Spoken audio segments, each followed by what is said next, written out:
ঝগড়া হোক, যত রাগারাগি হোক, এটা টিকে যায়। আর যেখানে ভালোবাসা নাই, ওখানে চায়ের জায়গায় কফি আসলে সম্পর্ক ভেঙে যায়, ঠিক কিনা বলেন? লাভ ইজ মোস্ট ইম্পর্টেন্ট, ভালোবাসা জরুরি। তার 2 নম্বর উদ্দেশ্য হচ্ছে ভালোবাসা। এটা বলেছে কে? বলেন সবাই, বলেছে কে? আল্লাহ তাআলা আয়াত এটা। 3 নম্বর ওয়ারাহমা। এটা একটু বুঝতে হলে ব্রেন দিয়ে না, হৃদয় দিয়ে বুঝতে হবে, অনুভব করতে হবে। ওয়ারাহমা, রহমত মানে হচ্ছে দয়া উদ্দেশ্য। বলেন সবাই, রহমত দ্বারা কি উদ্দেশ্য? দয়া।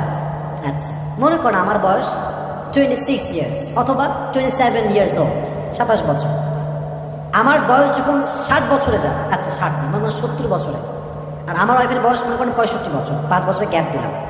একজন 65 বছর নারীর মাঝে কিন্তু কোনো ফিজিক্যাল অ্যাট্রাকশন থাকে না, শারীরিক যে চাহিদাটা, এটা কি থাকে যুবক ভাই? বলেন বলেন বলেন, থাকে না। তখন টিকে কেন? নানা নানিকে ভালোবাসে কেন?